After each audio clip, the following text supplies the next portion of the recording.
Welcome to this episode of the Faster Than Lightspeed podcast. I'm your Captain Kenny with my XO. Joey. Joey, how are you doing today? I'm doing good. I'm chilling. You have some news to bring up? Yes.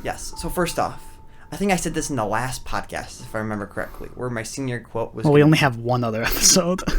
Yeah, in our previous episode, where I was going to do the Farscape quote as my senior quote for the yearbook. Yeah, remind the audience who has not watched Farscape. So, the intro has like a special line, and as the show goes on, the line changes with the intro, and at the end it kind of makes it seem like he's happy where he is. You know what I mean? And I thought that would be a good symbolism for high school. So my senior quote was, "Look upward and share in the wonders I've seen." So that was my senior quote, and it made it in the school yearbook. Yeah, because you said you weren't sure if it was going to. Yeah. One of my friends said that they didn't remember hearing it, but they said that it sounds like something they would have put in. Okay. And also, other news, Joker 2 reportedly being written right now. Joker 2 written. Well, that's okay. Joaquin Phoenix. He's not confirmed for the role. Let's hold off until we get to important, like... Oh, you think... You consider that important news? Well, it's the part of, like, general movie news. Sure. So, but to kind of give an overview of this episode, this is how I should say, it should be why you should watch Star Trek Deep Space Nine. Okay? Get off your phone. I'm getting stuff for the Joker 2. Oh, you got new stuff. Oh my gosh. But yeah, this is going to be kind of a recurring topic that we're going to do. Why you should blank. So it's going to be like us giving a pitch to either our listeners, right? Or to each other. So I might be trying to convince you to watch something, or you might be trying to convince me to play something. Yeah. So this will be probably a recurring topic for our stuff. So, but today, because we've been watching a lot of this show recently, or even we watch a lot of this show overall. Yeah. I'm especially going, like, pedal to the metal on this one because I want to finish it before I go off to college. So, yeah. But yeah, we've been watching a lot of Star Trek Deep Space Nine. Yeah. I think I kind of decided that it could be one of my favorite Treks, or it could be my favorite. Sorry. Yeah. Like in terms of the characters and all that. Yeah. But let's get into. But first, we're gonna start off with general news. So we have. I've got on here that the Eternals, in terms of MCU stuff, the Eternals finally got a teaser trailer, right? Not good. It was kind of lackluster. Not good. It was pretty lackluster. It's like going back into what seemed to be ancient history, right? It seems like it's going back to like phase 1, like tier Marvel movies, I would say. I wouldn't say that. It's just that we didn't see really anything in the trailer other than... I guess they're in ancient history, which to me reminds me of like Stargate almost, right? Yeah. In terms of the goggled, being in ancient Earth, and being the Egyptians or whatever. These don't necessarily seem to be the Egyptians, but it's definitely some sort of like BC Earth, right? You said, but I'm still kind of looking forward to this movie. I think it could offer in some new sort of cosmic stuff, but I know you're not interested in this. I'm not looking for this movie at all. Yeah. No. I'm not really sure why, though. I'm looking forward to Shang-Chi, Doctor Strange, and Spider-Man. That's basically kind of it. Basically, as in, like, half the movies. No, there's, like, gonna be Moon Knight. Oscar Isaac's gonna be playing Moon Knight. Oh, yeah, I thought I saw that. I saw that in glancing. Yeah, there's gonna be the Miss Marvel, Captain Marvel 2. Is Miss Marvel a show? I forget. If Miss Marvel is going to be a show. It's going to be a show, but we don't have much on that. Oh, I'm also looking for the Loki. What we always say here, if they're not filming it yet, it might not happen. That's true. So completely true. But Marvel has a good track record. They are pretty good. I think the only thing that they've really canceled was Inhumans. Yes. But even that, they did something with Inhumans. Yes. Because that was originally going to be a movie. But then they turned into an IMAX, like, ABC TV show or something. Yes. And we watched the first episode. Did you even watch the first episode? Yep, I watched it with you. That was trash. Should we go make an episode on a podcast saying why you should not watch Inhumans? Maybe we'll do that when the new X-Men stuff comes out, maybe. We analyze how to fail. Yeah, maybe we'll superhero do that when like the new franchise. X-Men comes out. Yeah. But from what I've heard, also the Eternals might lead into X-Men a bit. That the Eternals might introduce the X gene to like humankind. Yeah, and also, the Soul Stone is also in the meteor in Black Panther that landed in Wakanda. What? That's what I used to believe. That was a rumor, though. I'm saying that this was supposedly, or It's or all- that's it's all that's your rumors. personal theory. That's not even Also, was that even a rumor? Mephisto, did you see all the Mephisto stuff in WandaVision? There was a lot of Mephisto theories. That mailman. Oh, Captain, we have to investigate Mephisto, analyze every frame. I watched WandaVision in 0.25 speed, and this is what I found out. Those are trash videos. I haven't watched them. No, I just haven't. know that they're trash. It just hurts me. Then you said you had some other movie news. What was it? It was Joker 2. Yeah, I hate Joker. All right. According to the Hollywood Reporter, Warner Brothers has signed Joker's co-writer and director Todd Phillips to pen a sequel to the 2019 comic book film, which is the most profitable comic book movie ever. Most profitable? Yes, where it actually earned more money than they actually put in making Because they it. probably didn't put in too much money into that movie, No. did they? Because really, it's just you have some guy in like makeup. Yes, and the apartment, and You you didn't have to buy really. a fridge Yeah, that I you can can go imagine. inside. Yeah, you don't need. Fridge that you can go inside. Oh my gosh. Because yeah, I mean, yeah, it's not really even. You don't need special effects for that No, movie. yeah. And also, like Avengers Endgame, you have to buy a lot of stars to show up. Endgame, yeah, you got quite the cast for Endgame. Say a movie like Endgame. If we're trying to compare it to what would be what you would initially maybe think is the most profitable. Yeah. Just interesting stuff. Joaquin Phoenix has not said that he's coming back. And if they're going to do a Joker sequel, it'll be pretty hard to do it without him. Yeah. So maybe it will be canceled. Well, yeah, like what we say, it's not happening until it's being filmed. Yes. Because, yeah. I say time jump. Otherwise, I won't watch it, basically. You got to do a time jump with Batman. Time jump? With Batman. But none of that movie even happened, though. It happens. It happens. I don't know if it did. 95% of the movie happened. Yeah, did you have any other news that you wanted to bring in? Not really. No. Because we said Moon Knight, Yeah. the Oscar Isaac. Yeah.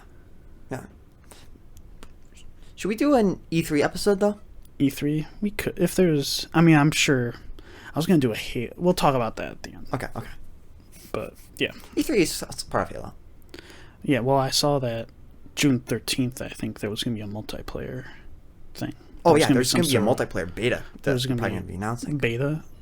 They've only ever done for Halo a beta for Reach, from what I understand. Oh, really? I could be wrong.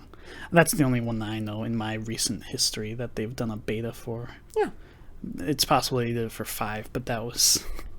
Who cares? I didn't have any... I never kept up with 5 because we were PlayStation people at that time. Yeah, and when we actually got 5, it's like, what, this isn't split screen, so we never played it. All right, so do we want to get into the main topic then? Of course. I'm ready. Yeah. So we're going to be convincing you guys to why you should watch Star Trek Deep Space Nine. So, Star Trek has a sort of cult following right now. Would you agree that there's not a whole lot of like new watchers to Star Trek? No. Right. I would say that most of the audience, save for the newer stuff like Discovery and Picard, are like those veteran sort of fans, right? Yes. I don't know if it's really pulling many new people in. Yeah. So... And if it is pulling new people, they'll watch Discovery, and it's like, why did I watch right, this? then they stop watching it. Yeah. And they never go back. We don't like Discovery. We don't like Discovery. Unpopular opinion that you probably agree with. So yeah, I would say not as many fans is like the most fantastical and action-oriented storytelling that utilizes those more like larger overarching plots, such as like in Star Wars and Marvel for like more recent things, right? But Star Trek has a very special place in science fiction, right? Oh, yes, it does. As a sort of utopian depiction of humankind in the era of advanced spacefaring. You don't see a whole lot of that in science fiction nowadays, right? Mm-hmm. It's a lot of kind of more dystopian or like I would say they get inspired by like Matrix a lot, Yeah. and Terminator, and Blade Runner, right? Yeah. You can Stuff get like that. some more like chaotic sort of things. Like, would you consider Star Wars to be kind of just chaos because the galaxies is That's always not crumbling? future. I always call that fantastical, but even still, yeah, that's a lot of. They're constantly at war. Yeah. Because it's Star Wars, right? Mm-hmm.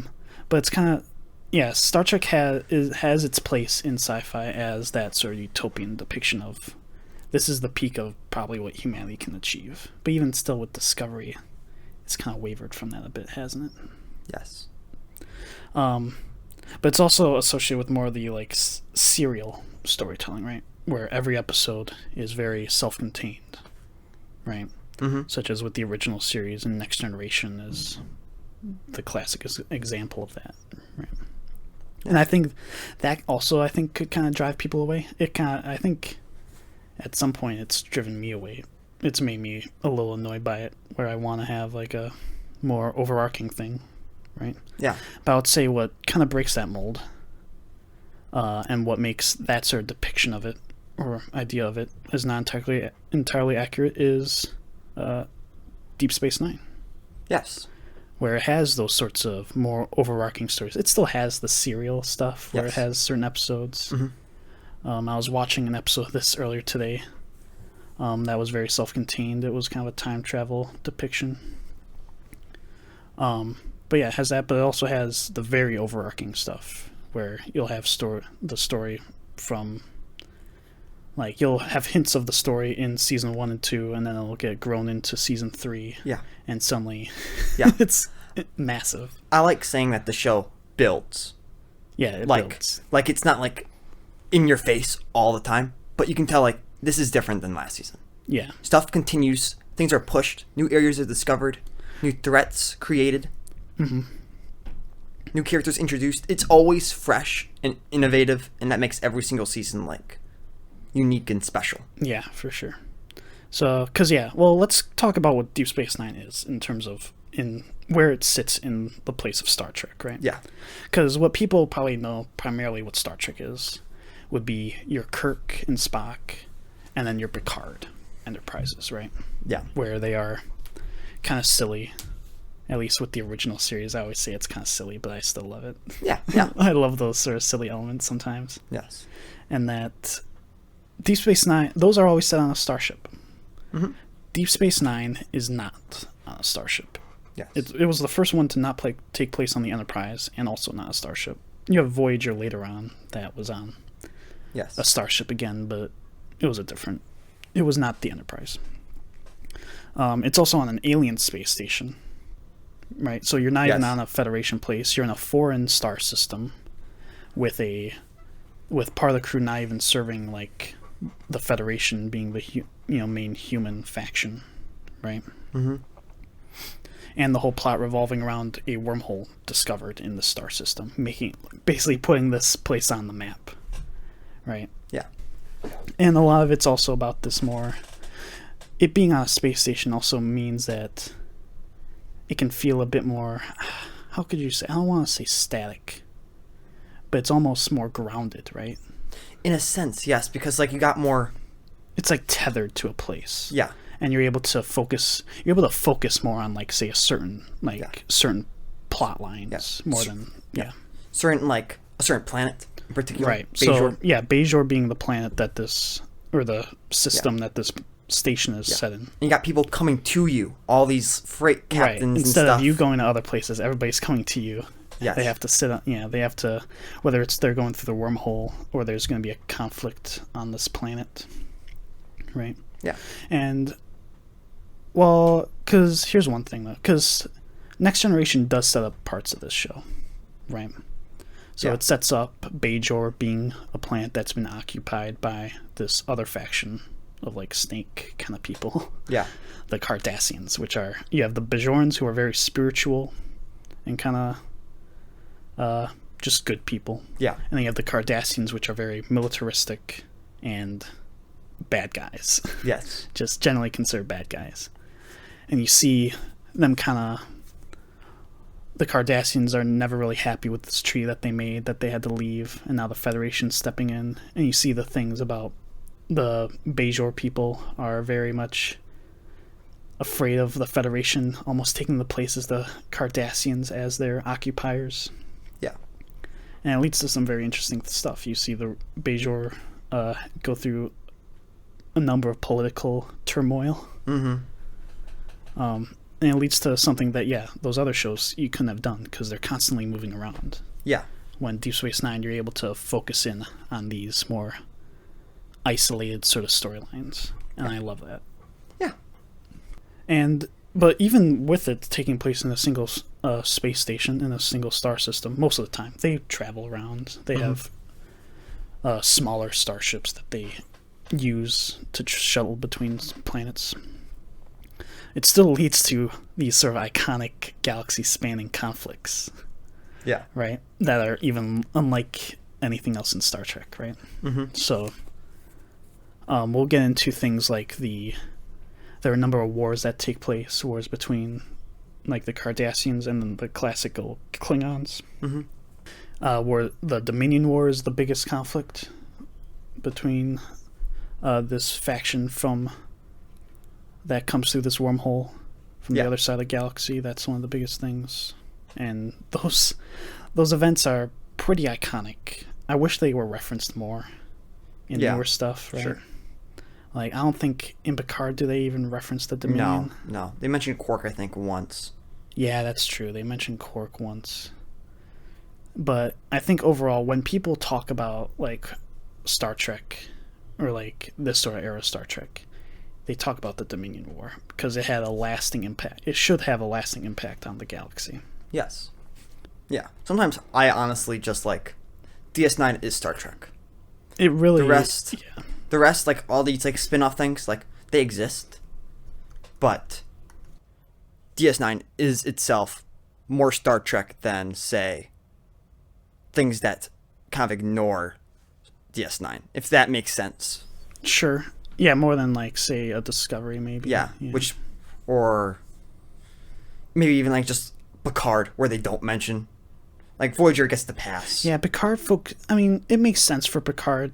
At least they would want to focus more on their next generation stuff. So in there they focus on the Borg. Then, you say that, but then they have 7 of 9 there. That's true. I guess that's true, right? But that's a really they try to focus really heavily on the Borg, don't they, in that show? Yeah. Which is a very next generation villain. I know. Yeah. I remember we were going to see Beyond at some point.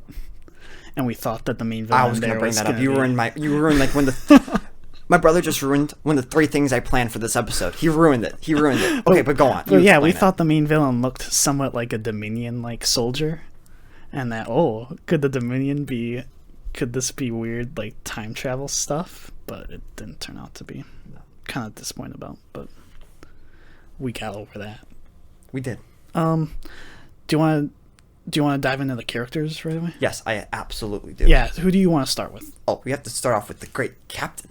Captain Benjamin Cisco. Yes. It was the first black captain. Yes. I think I was watching some video, like an interview with the producer of this, and they said that they were looking for one, but they also interviewed a few other, like, other candidates who weren't black, that in case, because they still wanted the best person for the job.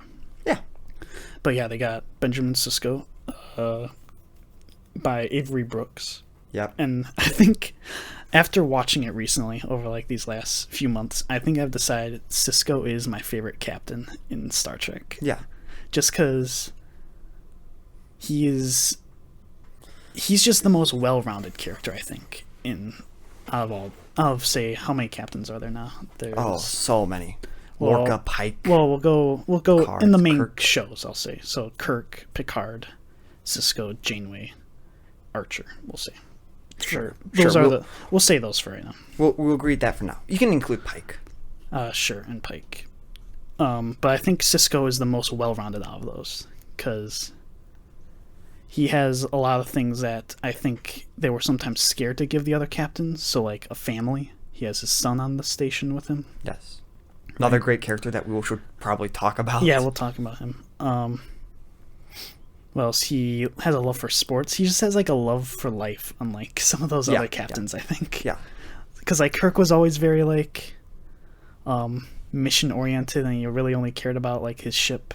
Mm-hmm. He liked his family though. He did have a family, but he was like Kirk. Yeah, in Wrath of Khan, we see his.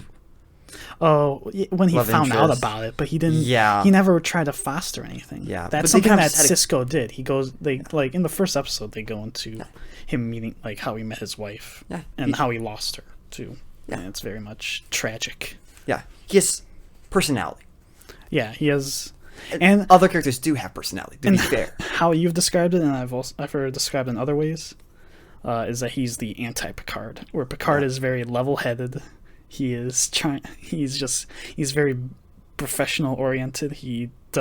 Picard doesn't really get close with his crewmates. Picard only gets close to Dr. Crusher. Right, because she married his best friend. Yeah. Yeah. That's a lot of the reason why. Yeah. And very much with that is Cisco is like when this is work Cisco and this is fun Cisco.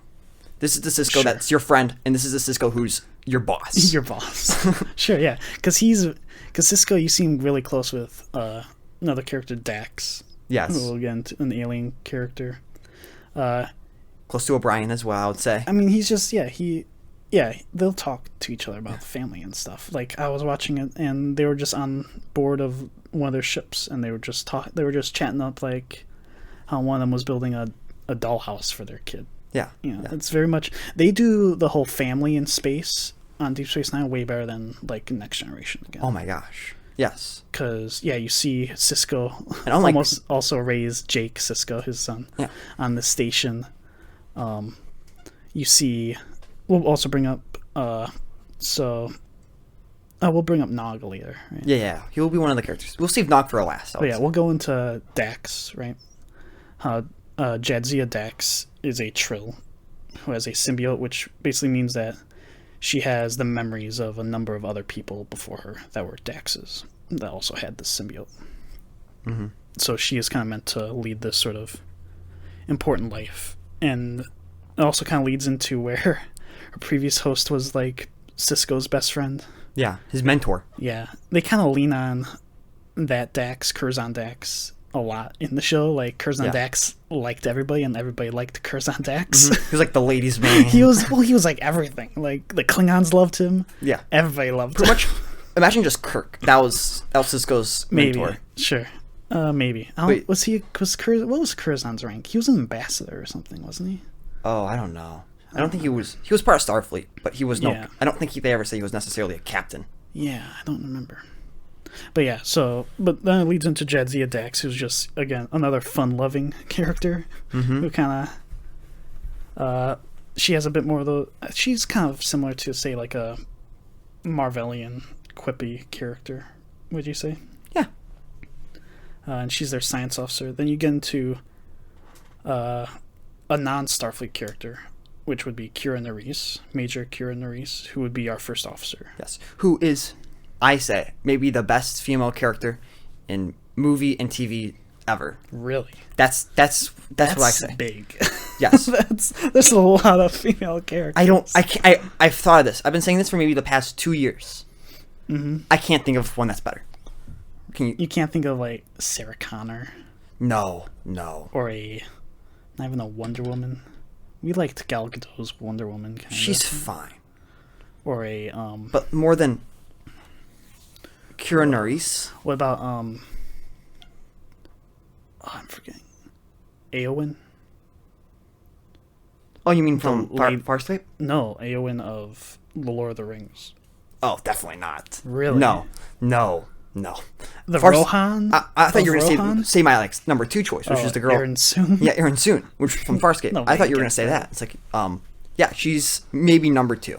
Not a, I'd have to think of other ones. Really? That surprises me. Okay. Yeah, like, she's powerful, she's smart, and she's also just not, like, basically just you can replace that character with a male. You don't think you could? No, I don't think you can. Other than she gets, like, pregnant in the show? No, I really don't think you can. Weird. Okay. You know what I mean? She has fun chemistry with all the characters, I would say.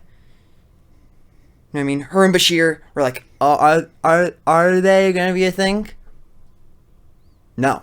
Well, that's because we'll go into Julian. Well, let's get into this relationship. So it's also interesting. Her relationship with Cisco is kind of interesting. They don't really have a really interpersonal relationship. Yeah. I think they kind of get into that in one of the earlier seasons, that they're not like that. She kind of wants to get close, but she's kind of weird about it because we didn't get into this, but Cisco kind of ends up accidentally being almost a religious figure. Oh yeah, we should. In the Bajoran religion, because he finds the wormhole basically, and in turn that makes him this sort of religious figure. No, it's the idea that he's the only one that the prophets have directly spoken to. But that's really because of he found the wormhole. I'm trying to sure paraphrase, but yeah, because he found the wormhole, and therefore it kind of turned him into this religious figure. And her being she's pretty strong follower of the Bajoran religion. She always feels a little uneasy with him, or because she doesn't like Starfleet for a good portion of the show. She doesn't like the Federation being there, and then Cisco is a religious figure, and she puts her in a very awkward position. Yes, to say the least. Yes, and I feel like they're kind of Kira and Cisco were kind of butting heads a little bit in the very beginning. Oh yeah. Well, yeah. Because like one of them's Starfleet and one of them's like just a Bajoran officer. Right. Well, that leads to a resistance cell. Yeah. Not even like she basically goes off of Bajoran rules instead of Starfleet protocol. She's able to bend and not directly follow things. Yeah, that's an interesting part of the show where you have multiple factions on board the the space station. With Starfleet being the Federation, you have the Bajoran, government has their military. There are also points when there are the Klingons there. Do the Romulans go there at all? Barely. Yeah, but you'll have the Klingons there, which are this very warrior race, which then adds into things. Let's get into Bashir. You have Bashir. Doctor. Who's another, Dr. Julian Bashir, who's their medical officer in this. He's just kind of fun to be around. Yeah. What he really shines with is his relationship with Miles O'Brien. Yes. And where you see who is their chief of engineering. Yes. Right? You can also see chief of operations, I think. But yeah. And they go from being like O'Brien is very annoyed by him all the time, and you get to see this friendship grow. It just becomes one of the best things in that show. Yes. His relationship with Garrick is also very important. Oh, Garrick being one of the last Cardassians left on the station, this alien. Kind of just a more mysterious tailor. Let's not say exactly what Garrick is, because I feel like that's just fun for people to discover. Let's not really go into Garrick's detail. He's just some mysterious guy that's like... It's something that Bashir has this... Yeah, I guess you could say Bashir has this innate curiosity about him. Yeah. Into just social things, right? Both of them are just like kind of observing each other, like such articulate people that like talk about their books and Klingon opera or whatever. But yeah, I think he really shines when he's with O'Brien, and they're just kind of either shouting at each other, or they just come out of the holosuite and and they were doing they were partaking in the Battle of Britain in like a holo simulation. Yeah, stuff like that. That's where those two really shine. Yeah, or fighting in the Alamo. The Alamo is the big one, right? O'Brien is their favorite character to torture as well. Yes. O'Brien being the first character transferred over from Next Generation. He was a very secondary sort of character in that show that you'll only see like in like one room, right? Yep. Number one officer of Starfleet, Miles O'Brien. He wasn't an officer though. What did they say in lower decks? I think they just said person in Starfleet. Okay. Because he's not an officer. He's like he's an enlisted person in Starfleet. But he has like some of the most experience out of like everybody. He was on Next Generation. Right. He was on. Sure that's what I said. Yeah. You said that? Yeah. In which he kind of started off as having a very, very minor role. He just would like use the transporter to beam people over. Mm-hmm. And then he ended up having some pretty high. He would get highlighted a lot more in certain episodes where they would introduce like the Cardassians. He played a pretty big role in that one. Yeah. Same actor. We don't turn him from a blonde to a brunette. You're doing a Atlantis thing. Yes. I'm not appreciating it right now. You don't like the Atlantis bit? I don't need it. We don't need it. You can cut it out if you want. Okay. We'll go into Odo. How about Odo? So you have a changeling. You have this sort of shape-shifting. Their security chief, right? You have who's a shapeshifter who is very alien to them. He's like the only one of his kind when we first meet him in the show. And how would you describe him? I'll say he always pretends to be isolated. Yeah, that's when him. But in reality, he's like very much I want to hang out with all these people. I like busting Quark and all of his deeds. I like talking to Kira Nerys and Bashir. I like stopping all this stuff when it seems like on the outside he's like, I'm just doing my job. Yeah, he's a very professional oriented, because he always describes himself, because him as a changeling is very different from like other depictions of shapeshifters, yes. And where he's a goo that can turn into anything, yeah. Right? So he doesn't get the same sort of sensations as a humanoid does. Yeah, and he always says that he makes it seem like makes him very distinguished from everybody else. Mm-hmm. But he also kind of longs for those sorts of sensations. Mm-hmm. And you see a lot of that. You mentioned Quark being the bartender on the station. Which is the weird factor, I would say, of DS9. Sure. One, like, probably the biggest one. Yeah, because he's also an alien. He's a Ferengi. Yeah. Which are very business-oriented. Yes. Race. They want to make money. Yes. And this show, they were first introduced in Next Generation as just very silly. They were supposed to be like a big bad. Can you imagine that? They're supposed to be a big bad. These guys. And now, but in this show, they really lighten them up and make them, I don't know if a joke is the right word. They're just humor. Just sure, they are comedy relief. Yes. Yeah. Like he has his like sidekick brother. Yeah. And his nephew. Right. He's like always kind of pulling out his ear. Yeah. His really, really big ear. They talk about their lobes. They always quote their... Yeah. They are definitely the comedy relief in there. Yes. But Quark he also lays down very interesting... He can do philosophy. There was one where he was negotiating with a terrorist character. And he was bringing in the rules of acquisition, which are some of my favorite things in Star Trek. Yes. Which are basically the Ferengi rules for business. Mm-hmm. And he negotiates with this Vulcan terrorist who is supposed to be just pure they're supposed to know logic, and he uses this sort of business logic to kind of outwit this Vulcan. It's like it's like you're supposed to be logical, but you're basically, what you're trying to do is pay too high of a price for this to acquire this. In business terms, that's not logical. Yeah. And that's one of my favorite conversations in that. Oh, yeah. I watch that clip on YouTube like all the time. Yes. It's one of the best things. Yes. It's like this crew's just trying to do their jobs. And then you got every once in a while you get this Quark episode where it's just like Quark's just like causing He's like the only, like, I would say, main cast character who's not military. Yeah. Any degree. Yeah. If we're counting Starfleet as a military.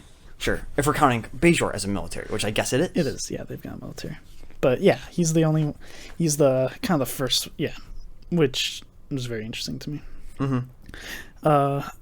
You mentioned his nephew, Quark's nephew, Nog, right? Yes. Should we talk about Jake first, though? Jake, yeah, we can talk about Jake. Jake being Benjamin Sisko's son, who you'd immediately think is that he's being prepped to join Starfleet, right? Mm-hmm. And you kind of see that happen. And they have a good relationship, Jake and Ben. Yeah, really good father role. He shows that they truly care. They spend time. Yeah. And you would think, immediately that Jake is going to be one to kind of forced to join Starfleet. Mm-hmm. And when he kind of, I guess, I don't know if it's too spoilery, but to say that he doesn't really. He gets taught he works with O'Brien quite a bit, right? Yeah. And he learns some stuff, and I guess it's through that he kind of decides that I don't want to join Starfleet. Yes. It's like, I want to do something else. Yes, it's like, wow. Well, we got Wesley Crusher, but doesn't really care. Right. Well, and talking about Wesley Crusher, for people who don't know Star Trek, they might know who that is, but it's a classic thing where it was a kid on the Enterprise that just became a prodigy in terms of Starfleet, Yes. and just knew how to do everything. He had like way too much knowledge for like a kid his age. Yes. And people hate him because of it. I think whenever like the guy makes anything on Twitter, everybody's like, "Shut up, Wesley." It's like, Well, why don't you go the fix stuff actor around? now. Yes. But I think because Wesley was very much a smartass Okay. in a lot of ways. So, but and it was a very bad example of how to put kids in a Star Trek show. Yes. Or in this sort of show. Or just shows in general. But in Deep Space Nine, they do it right. Because instead of a character, because with Wesley, everything got handed to him, basically. The captain was immediately like, I should just, I'm vouching for this kid all the time. Like the very first episode of Next Generation is like, you know what, kid? You may not have no position or any desire to, like, any rank on this crew. I don't know why you're even here on this vessel. But you know what? You can come to the bridge whenever you want. I don't remember. You don't remember that? I remember him maybe kicking him off the bridge, but Picard like tried to be a mentor, and I don't know, just kind of handed him a lot of things. Yeah. Or the crew just overall would hand him things. It's like, where are all the junior officers not getting like angry about this? That some rando kid, the doctor's kid, is being handed all these things. Yeah. But then in Deep Space Nine, you have Quark's nephew. Mm-hmm. Quark's nephew, Nog, who is like waiting in the bar most of the time, right? Yeah. And he's best friends with Jake Cisco, sure, because he's like the only other kid of a similar age, right? Mm-hmm. And he eventually wants to join Starfleet. Yes. And instead of just kind of being handed things, Cisco makes him work for it. And you see that he really has to plead, like, give me a shot. Here are the reasons why. I don't want to end up like other people of my race. Yes. I want to be something different. I think I can really be special. Yes. And you see him also through the academy. They go to Earth a couple times, and you see him there. Red Squad. Sure. Yeah. Watch the show and you'll get the reference. It's just, yeah. He was really an example of doing it right. Of doing that sort of kid who wants to join Starfleet, who wants to be an officer. And he does it really well, right? Oh, fantastic. And he goes through like emotional trauma during like the war too. Yeah. Because it's just a really good character. Yes. And unlike... Passed away, sadly, that actor. Yes. Right? Somewhat recently. Yeah. Unlike Wesley. You can cut this out if this was spoilery. But Wesley drops out of Starfleet for being too hard. Not because he worked for it. Not too hard. He like disagreed with some sort of politics or some BS. I don't remember. Nog stays in Starfleet. That we know. In Star Trek, because I think that actor also voiced him in Star Trek Online at some point, too. Yeah. I hope he has a captain. I hope he has a captain of his own ship. I think he was. Even though the actor's dead, But I hope game isn't really canon. Oh no. I hope he has his own ship. I hope that someday these, like in Picard, they're like, yes, Nog, the captain of the Captain Nog. That'd What be if a cool reference. what if he's the captain of like the Defiant? I think if they mention him, he would have. I think he, because you can't recast him, can you? No, you can't. Just mention him in passing. So, yeah, mention him. Maybe he died, or in passing. Yeah, like just say that. I don't think you should kill the character. Just say that he's out there exploring the galaxy, doing all these great stuff in the Gamma Quadrant, and that's just how you leave him. Mm-hmm. We also have another crossover from Next Generation. We have Lieutenant Commander Worf. Yes. Which is the Klingon officer from Next Generation, who was their security chief in there. And now, I think in this show, he really shines. He has good moments in Next Generation, but I think he really shines in this show. Yes. When he gets into the crew and he's, like, interacting with these guys. Yes. Like, I think in his character, he always feels out of place. Mm-hmm. But, like, when he starts to develop the relationships, right? He has some romantic relationships. Yes. And he because he's brought on basically when the Klingons show up in the show. Yes. When the Klingons are like, we are here. There was like a couple Klingons before, but it's like, this is the Empire showing up. Yes. We're like, we're going to war against these guys. We're going to be passing through the station a lot more now. Mm-hmm. And Cisco's like, we need a Klingon to deal with the Klingons. So I think it's, what season is it? Is it season 4? Yep, season 4, first episode, season 4. Yeah. The Way of the Warrior. Yeah, one of the best You'll episodes. memorize that title, as we all have. Because it's that good. Because we watch that episode all the time. Because Yes. it's a fairly good episode. Yes. But yeah. I'd say one interesting thing about Worf is, like, it comes after the destruction of the Enterprise. And we see Worf, Right. like, I It's don't know if I after- want to be in Starfleet anymore. Right, because that's the first, like, what I call next generation movie. Yes. And as the show goes on, he gets more and more integral with the Klingons and their culture. Like, he's going back to his Right. more roots. I won't say anything more than that. Because, yeah, he's a Klingon raised by humans. Yes. And they don't... He, like, in Next Generation, he tries to live among... He lives among them, like, during, like, the Klingon Civil War and stuff. Yeah. But he never... I never felt like he belonged there. Yeah. But, yeah, in here you see him really live much more with Klingons. Yeah. And he grows relationships with them. Yeah, like, in Next Generation, he is a Starfleet officer. Yeah. In DS9, he's, like, hanging out with Martok. Well, it's he's, also... like, visiting the Emperor of the Klingon Empire by the daily. I don't know about the Emperor. You mean the Chancellor? Maybe. Yeah, Chancellor. But Galron, right? Was that his name? Galron, yeah. Yeah, yeah, like, all these Klingon characters. Yeah. Yeah. Joining houses, hanging out with his son, going on these Klingon ships all the time. It's also worth mentioning that in Next Generation, there's some video on YouTube, and it's Worf getting rejected. Yes. Have you seen that? Yes, yes. But he it's showed just it to me. Worf in Next Generation. I'm pretty sure it's all Next Generation. Just him, like, laying out, like, should we raise shields? Should we open fire? Should I do, secure this or whatever? And it's always, like, Picard or whoever is in command at the time saying, no Worf, no, not yet, nope, I appreciate your recommendation, but no. It's always that. And then that video ends with Cisco saying, like, go and do it like, after some recommendation. And that's why also I love him there, because Cisco, I think, actually takes his recommendations and things a bit more seriously, or he, like, lets him off the leash a bit more. Yeah. It's just much more interesting to me. Because I think in Deep Space Nine, he's also command instead of security based. Yes. He's basically the first officer at points. Yeah, he's like the Starfleet second command. Yeah. If Cisco isn't there, he's the one that's sitting in the chair taking command, I would say. Yeah, I think they always consider him basically, he's in command of the Defiant, basically.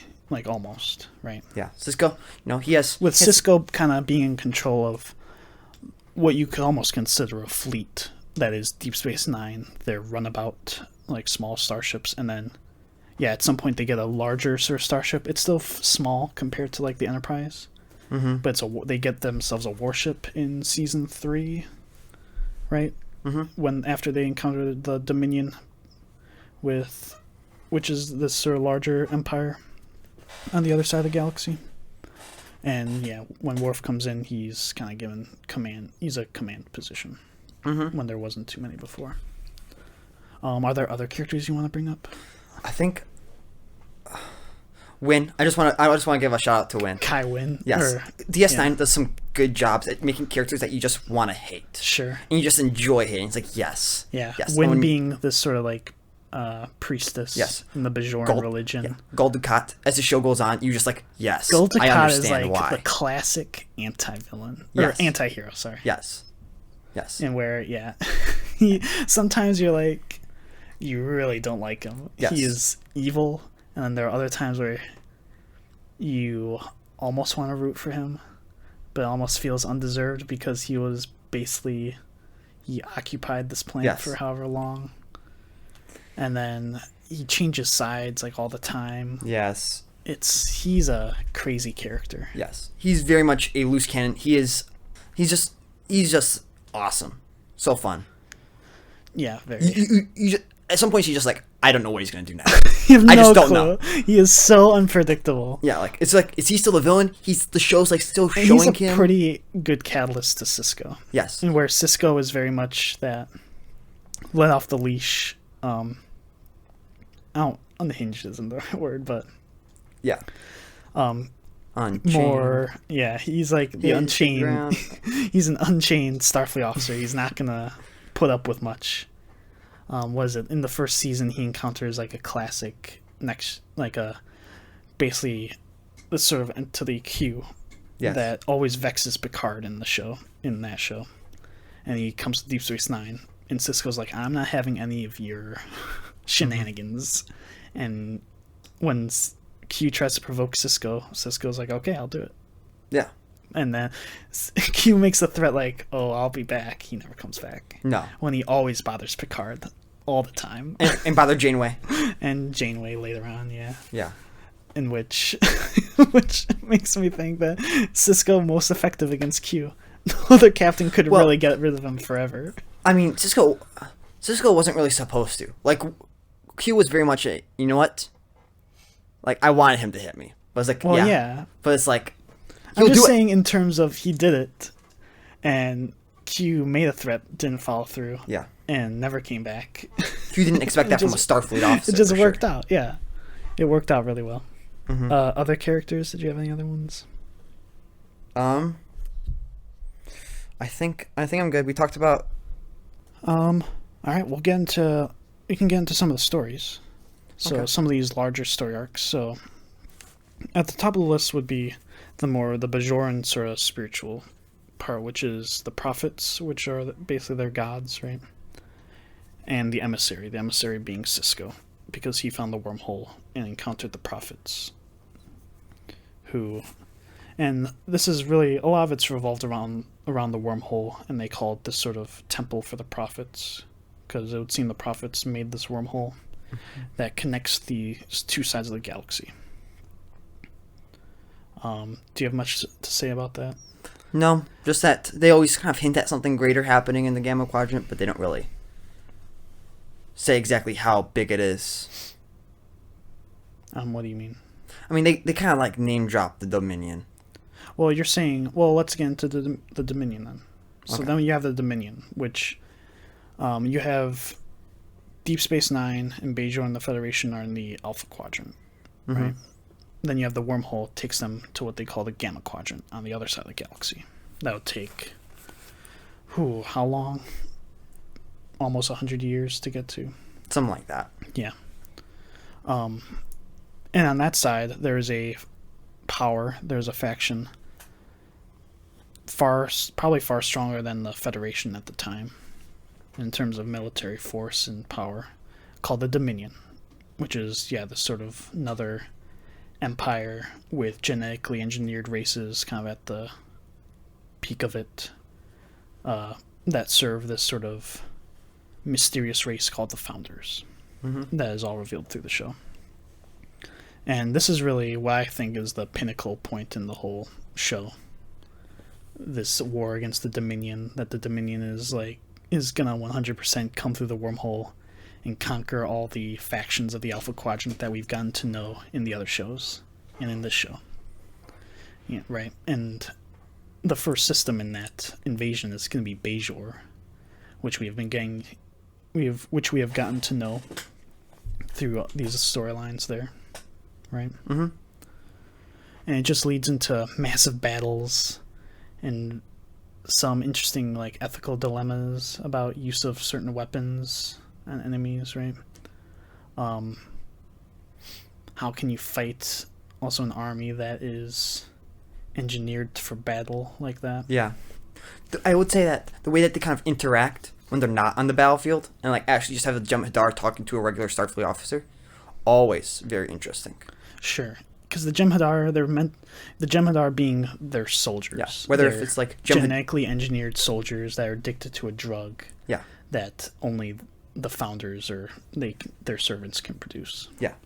Whether if it's they're trying to maroon or they're actually working with the Dominion, always interesting. Right. There's sometimes when they have to work together, and those are generally in the purpose of getting to know what the people on the other side are, what they do, right? Yeah. And those are some of the best episodes in the show too. There are a lot of best episodes in the show. So many. So many best Next episodes. Generation, you can maybe a handful. Yeah, episodes. a couple. In Deep Space Nine, it's half the show. Yeah, yeah, the Dominion being the primary threat in this show. Mm-hmm. And yeah, design-wise, they're interesting too because they're very different from the other factions, being like the Klingons and the Romulans, which have like green ships. Yes, And but they look a lot like the bird of characters preys. from Beyond. Yeah, Bringing it back. the one Idris Elba's character from Yes. Star Trek Beyond. Oh, I totally didn't even realize yeah, that Idris actor. Elba was in Star Trek Beyond. I totally forgot. Also, the girl from Expanse, wasn't she? Yeah, Ava Sarala was some sort of admiral. Yeah, Yeah, she was the one in that like snow dome that just looks so breakable. Like Snow Dome, well, the space station. yeah, the snow globe. It's just like this glass thing. It's like you look like it's so fragile. You can break Yeah. it. We also have some stories with Bajor's development. You see a lot of political turmoil there, along with their religious turmoil, where you have these different factions kind of competing for this sort of new government. Because the show basically starts off right after this alien occupation has left this planet, which means that this planet has to create a new military and a new government. They call it a provisional government. Sure. So, which basically means that that means it's temporary. But they're trying to they've been stripped of resources, so they're trying to get back on their feet through a lot of this show. And there's a number of things there. A lot of these people still remember the resistance. Well, a lot of them were in the resistance. Yes. Because you have these resistance fighters versus the religious representatives versus the politicians, and there's always like hatred towards the people that had to work with the Cardassian occupiers, right? Yes. That's a pretty constant. What about the Maquis? Oh, wait, I'm not talking about something with Bajor. yeah. Is where before Cardassians came, they're very much an art society. They were like a caste system almost, right? Yeah. They go into that in one of the episodes. Yeah, like they liked the fine arts. They liked painting. Like They were very spiritual Yes, people. yes. And then they got crushed by the Cardassians. yes, and then I always feel like there's this kind of argument where she's like, should we go back to how we used to Yeah. before we got dominated, or should we go like we're military now? There's no fully coming back. Right. And there's also the argument about should they join the Federation as well, Yes. right? Or do they... I kind of like the idea, looking back on it, that Bajor would be a Switzerland, because it has this sort of... that would just be neutral in all these things, because it has the wormhole there. Sure. You know, and if they're on any side, they're going to get dominated by, like, everybody. Sure. But if they just, kind of fall in place with whoever controls the wormhole, that kind of works out for them, doesn't it? Yeah, I mean, the Federation right now, they already have some good thing going on. They got the control of the station. And they just kind of they kind of rent the station to whoever is the tactical control. Sure, whatever. Is that kind of what you say? No, just keep it like Federation. They got their grasp on Bajor. That all they kind of need. You know what I mean? Sure. They don't need the whole planet. They got their base. Was there anything else on Bajor development? No, All right. How about the Maquis? Do you want to go into the Maquis? I would say the Maquis in DS9. Controversial opinion. Kind of boring. Yeah, they're boring. That's probably the lamest storyline, except for one part. Do you want to go? No. into, We're not going. You don't want to spoil that part? Let's just say that there's a There character was, like- on the crew. Yeah, there's like an episode that kind of deals with the Maquis. That's Yes. like the peak of Benjamin Sisko and how Yes. badass Sisko's willing, Yes, and like- how far Sisko's Yes. willing to go Yes. to stop someone, right? Yes. Someone that he truly believes is Yeah. against him, or Yeah. Cisco always wins, Sisko and you get to see wants like to win. he is relentless. Yeah. Picard would never do something like this. Because Sisko knows that the Maquis were trying to make him a villain to them. And he's like, I'll be the villain. I'll do it. I'll play the villain. Yes. I will go all the way, and Yes. I will win. And he won. Yes, I'm gonna touch on that episode a little bit when we're probably concluding. Yeah, this episode is for the uniform, right? Yes. Okay. Yes. Yeah, it's one of the best Yes. things. But I would say the Maquis are done better in Voyager. As a What do you whole. mean, Voyager, where it's just half the crew Yes. of that ship? Yeah. Yeah. I would so say that's probably done. in the show that takes place, it's during like runs somewhat concurrent Yeah. to it, right? But in there, that's a ship that gets flung to another part of the galaxy, the Delta Quadrant, Yes. and they have a ship of We didn't really say what the Maquis were, did we? No. I was kind of expecting you to say what the Maquis were. Okay. Not just say if you liked them or not. The Maquis are former Federation citizens who now live in what is called the Demilitarized Zone. So they kind of fight this sort of guerrilla war on their own as humans with just whatever they have, and they're rebels. Right? Yeah.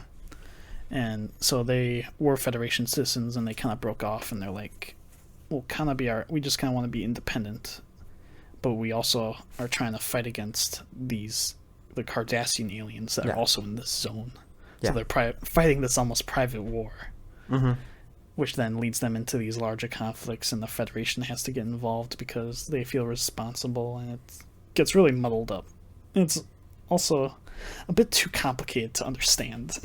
Yeah. How the politics of this work. Yeah, like they don't want to be under Cardassian rule, so they're kind of scared of the Cardassians. But yeah, it's very... You can probably draw like comparisons between them and Bajor and how they were fighting for their liberty. Yeah, but I just don't think it's done to the full extent that it could be until that Cisco episode, as I told you before. Right, that one episode. Yeah. And then... Because, yeah, they're very... That's probably one of the weaker storylines in the whole show, is the Maquis stuff. Except for that one episode. Yeah. But it's maybe the best episode in the whole show? Maybe. I wouldn't say that. It's got one of the best... It's probably the best Cisco moment in the whole show. Okay. Is in that episode. I don't know if it's the best episode. I don't know.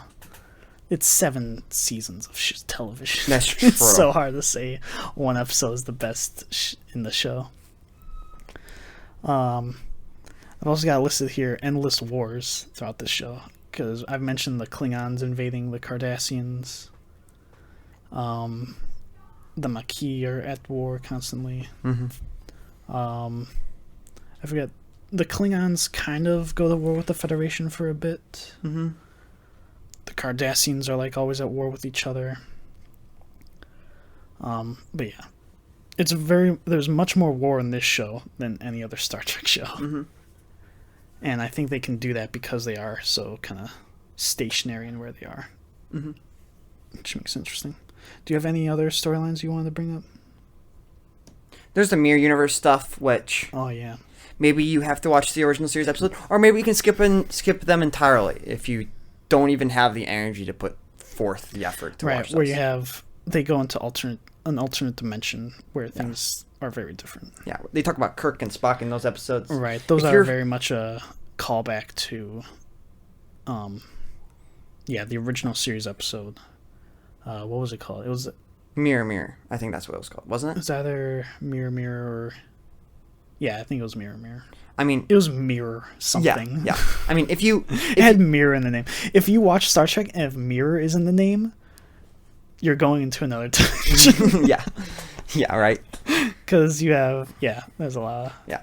I mean, if you like that original series episode, go ahead. If you skip them, I don't think the show's ruined. Sure, yeah. None of those are really essential episodes. True. Did you have any other ones? I mean, there's the episode early on into the show where it's Cisco goes back in time.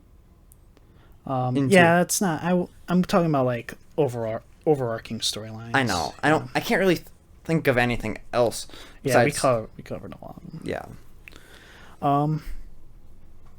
But I guess here, what do you love most about Deep Space Nine? Is it the characters? Is it the storylines? Oh, is this kind of our concluding? Because then I got We're starting to conclude, yeah. Okay. Basically, something I liked about DS9 is Gene Roddenberry, before making this show, I think, just died. Yeah, Gene Roddenberry passed away at some... Yes. Gene Roddenberry being the creator of Star Trek. Who's almost... You could say he's the George Lucas to Star Trek. Yeah. In terms of George Lucas to Star Wars, right? Yeah.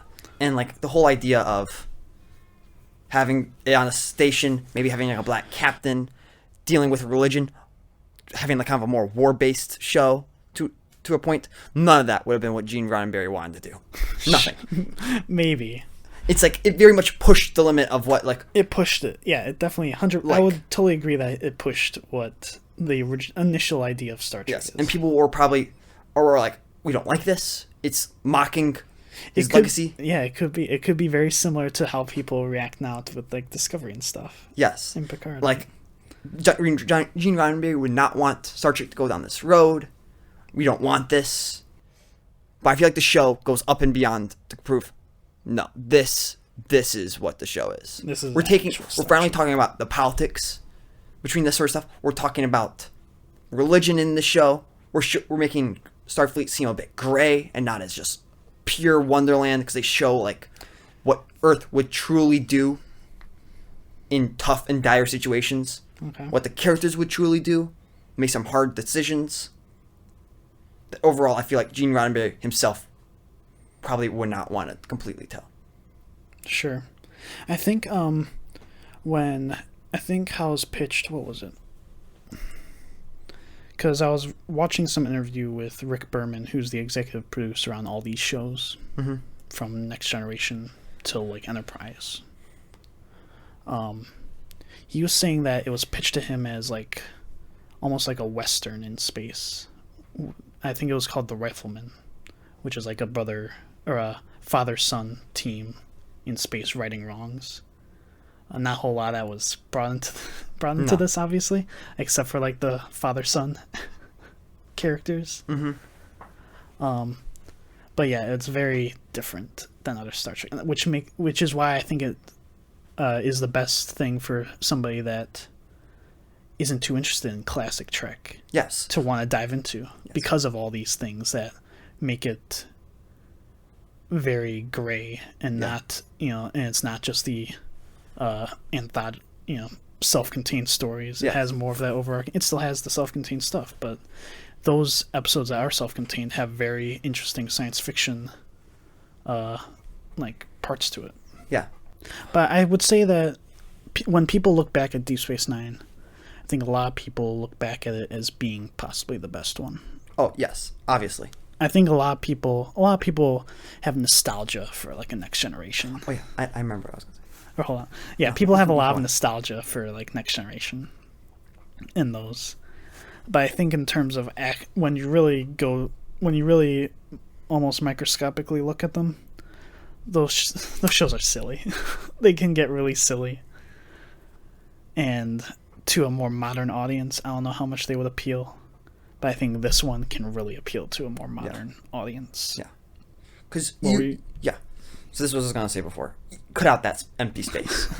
I'm leaving all that in. No, you're not. All that, there'd be a thing that, oh my gosh, did the podcast just break? What happened? All right, go ahead. Where you remember watching Next Generation with me, and I just could not care. You like, weren't. It was the episode where Spock came back, and I'm like, I can't watch the show. But even so, that's a good show. That was not a good episode. It wasn't. Really? I stand by that. It was not a good episode. It's like, really, they're bringing back Spock, and this is what they do. This is the episode. I'm like, they should have just, like, I just couldn't get into the show. There were aspects of the show I really liked. Mm-hmm. Like, I liked Picard. I liked Riker. The characters in that, some of them are good. And I like Data, but I felt like Data was just so misused. Which, looking back, really? Initially, I don't think that's really the case. I think that was just kind of like, I was wrong. But I just could not get into it. I just couldn't. But when I saw like Cisco, I was like, this is the captain I need. I can see myself inside this awesome character. As opposed to, okay. Instead of like anyone. Yeah, and how, so, but you agree that this would be a good show for somebody not necessarily interested in, say, that Next Generation Trek. People will direct you to Next Generation. I am saying Next Generation didn't do it for me. Deep Space Nine did. Okay. And through DS9, I got to enjoy Voyager. Sure, yeah. And now I can go back and watch the Next Generation's episodes and say, that's good. Yeah. You also watched Enterprise after those, right? Yes. Enterprise takes some of those elements of Deep Space Nine as well. Yes. I would say. At least for the later seasons. Yeah. At the beginning, it feels probably a bit more Next Gen. Mm-hmm. And then later on, it almost turns more into a Deep Space Nine. Yeah. And those later ones are like, I think, more people's favorite seasons. Yeah. Enterprise only got like 4 seasons out of most of the others got 7 out of the 3, big 3. Which kind of sucks. We can probably do a whole thing about that. If you just do a pure Star Trek, where should Star Trek go sort of podcast episode, we can just talk about Enterprise. We can talk about what they would have done, if they had another season. How the show was actually starting to earn more money and they could have continued it if they would have probably just waited a bit longer. All that sort of stuff. Yeah. I'll say Enterprise is kind of the more spiritual successor to DS9. Would you say that? Sure, why not? I don't think you should go DS9 to Enterprise. If the Force says... Yeah, if the Force says that you should jump to Enterprise and just ignore Voyager. I started watching with Enterprise, though, too. Like, yeah, you did. Yeah, which was an interesting experience. I have a weird nostalgia for that show. Yeah, I don't like that last season of Enterprise, but... We're not talking about Enterprise. Yeah. But yeah, you agree that, yeah, for somebody that, say, they love Clone Wars, right? Sure. I think I have a certain person in mind who loves Star Wars: The Clone Wars, right? They've watched, and, those sort of expanded Star Wars things, right? And probably the reason why they might not be interested in Star Trek is because it kind of seems nerdy to a degree, and that it doesn't have much of that overarching stuff. I say, watch the first 2 episodes of Deep Space Nine. Yes, you can watch it on Amazon Prime. I bet you can probably watch. It's on Netflix. The first 2 in America. It's on Netflix. You can watch probably the first 2 on Netflix. You can't watch the whole show though. But watch it. Don't watch the first season and make your opinion. Watch just the first 2. Just 2. So remind me of this though, because you said that you didn't like much Next Generation, but I had you watch some that I thought were going to be necessary for Deep Space Nine. Right? Yes. Do you think you need to watch any Next Gen? No. Okay. I think that's true. I think you don't need to. It would help. It would definitely enhance it. I mean, to the same degree that watching like Clone Wars or whatever enhances your Revenge of the Sith experience. Yeah. I mean, just friends with school, like, hey, the Borg? Yeah, they killed Cisco's wife. Done. Because most people actually know about the Borg. You don't need... You think so? Yeah. I mean, friends that I had at school... If you haven't watched Star Trek before, but have seen the Borg, put that in the... or know of the Borg, know what the Borg are, put that in the comments. Yeah, you don't need it... Like, you know. Resistance to Cisco. Those guys. I mean... Sure, yeah. Yeah, just know that idea. And also know that Picard maybe killed Cisco's wife. Kind of. Is that indirectly? Yes. When he was mind-controlled, Yeah, he was mind-controlled. Practically. In the simplest terms, he was mind-controlled. And that led to Cisco's wife being killed. Yeah, I'd say that's all you need for that first episode is Picard, while part of the Borg, which, the Borg, don't lie, the Borg. you know. Joey's calling you out right now. Yes, I'm calling out you, the audience. You, just particularly you. You know who the Borg are. Alright. And that's all you need to know, is Picard killed Cisco's wife while being a part of the Borg. And then just watch the show. Yeah. That's what Yep. Alright. So, I guess we hope that we convinced you that you should watch Star Trek Deep Space Nine. It's one of our favorite science fiction shows. I like it significantly more than my brother does. Sorry, I was moving. I like it significantly more than my brother does. Yet he brought up this topic. But because we've both been watching. Yes. If we've been talking, because I was watching, because I didn't start with Deep Space Nine in these last few months. I started with, picking and choosing episodes of Next Gen, and then when I kind of reached Deep Space Nine, I start picking and choosing from there. And I'm like, I like these episodes way more than the Next Gen episodes, and it's crazy. And I like these characters way more than any of the Next Gen characters and the relationships that they have. Yeah, it's crazy. Stop fidgeting. It feels real. Unlike where you have, I don't remember his name, Goggles Visor Man. Geordi LaForge? Yeah, LaForge. I like LaForge. Yeah, I like LaForge. I truly do. He's a nice guy, but there's not too much interesting with him. Yeah. Like, in that show, you have the Data-Geordi friendship. They're all humans. Which is... At the end of the day, they're basically just all humans. Well, I was about to say, you have the Geordi-Data relationship, where they're friends and they go to the holodeck together, right? They'll do Sherlock Holmes. And to me, that pales in comparison to the Miles O'Brien, Julian Bashir relationship. Yeah, just playing darts. Where, they play darts, but they'll come out of the holodeck and they were in the Battle of Britain, like we mentioned before, where they were, they were like Highlanders or something. Yeah. They do way more interesting things. It feels more realistic. Yeah. It's just, but yeah, we hope that we convinced you to some degree to at least consider watching it. Yeah. I think once you get to season 4, that's when it gets really good. I don't like saying that you have to watch an entire show, like half a show, in order to get to the good parts. But no, I don't think you need to do that. I think first season not the best. There are some gems. That's how it's a lot. There's a lot of gems though. Sure. Usually for Star Trek though, the first season not good. Season 2, you see it. You see it sparkle. Okay. Season 2 is all pretty much all good though. There's some bad episodes, as all shows have. I really liked season 3 a lot. I've been on season 5 right now in my rewatch, and I'm loving like every episode. Yeah. Generally speaking, just read the bio just of the watch episode. The show. And if it sounds, wow, that doesn't sound good, you could accidentally skip over stuff. Like I've accidentally skipped over stuff. Yeah. I don't know. Just watch the show. Yeah. Just watch it while you're like working on a report. In the finale, I promise you, it's worth it. I told you how it started building. We started the podcast talking about how it builds. It builds to the greatest finale maybe I've seen. Next Gen like has like an illusion of that, like because Q was in the first episode and then the last episode, and he's like, it's always been the test. All these 7 years have been the same test, and it's like, has it though? Has it? It doesn't feel like that. You could have moved that line. Well, in Deep Space Nine, it like feels like it could have been that. Yes. The characters are radically different. Just better. Yeah. All right, we'll wrap up that topic then. In terms of podcast news, our upcoming episode, I think we've been watching Bad Batch currently. That's been running. That was episode 5 that came out yesterday. In fear of becoming too much of a Star Trek podcast, I kind of want to do a Star Wars topic. And I think we talked about this. What if we just do a Joker podcast? No. Joker 2. We just got all the Joker 2 news, all the Joker 2 speculations. We'll do that later. Zazie Beetz returning for sequel, question mark? But I was thinking we would do a deep dive into the Fall of the Galactic Republic. So we'll kind of do our first look into a lore deep dive. So I was thinking we would have analyzed all the events from even before Phantom Menace up to the foundation of the Galactic Empire. I mean, I'm not completely sold that like we could go talk forever about that though. I can. That's what we're looking for. Just things to talk about forever.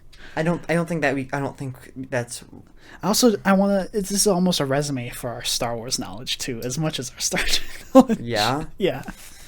So, because we're going to talk about things like the Jedi Order, how we feel about what their position was in that time frame, the galactic politics, what we thought of like Sidious's plots, right? Yeah. Because he had like webs of plots. It was Palpatine all along. Oh my gosh, get out of here! Have you seen that video? You had another topic idea though, right? That you wanted to do short-term future. Return Starbuck. Which one did you have in mind? What? Return of Starbuck. What did you think I was going to say? There was something that you mentioned before. I thought it was before the podcast or during it. Oh, I don't remember what I was going to do. Oh, I was going to think about the Pirates of the Caribbean. How we could bring back Pirates of the Caribbean. Oh, that's one of your... Yeah, we were talking about pitches because you have ideas for like how to revive a certain thing. Yeah. You have ideas that we would do... what would we call them? Exo pitches? Yeah, sure. I don't know. Got, how to save the DC franchise by going back to the Justice Society of America. Yeah, you had something. What? You had something else though, didn't you? I forget what your topic idea was. I don't remember. I wish I knew. I'm gonna think about it. Oh, E3. Oh yeah, E3. That was it. Yeah. So that should be coming up. Because what weekend is that? I'm gonna get. Yeah, it starts Saturday, June 12th to Tuesday, June 15th. Yeah. Rare might be giving out a new game. I know you're a fan of Sea of Thieves. A lot of Sea of Thieves news. Sure. There's rumors of them. But the big thing that I want is Halo. Halo, we're getting Halo. I love Halo. Halo's the obvious one. Maybe Starfield. I just want to talk about Halo. I was thinking we would talk probably mostly about Halo. Halo for sure. We're definitely gonna that's gonna be our probably highlight one.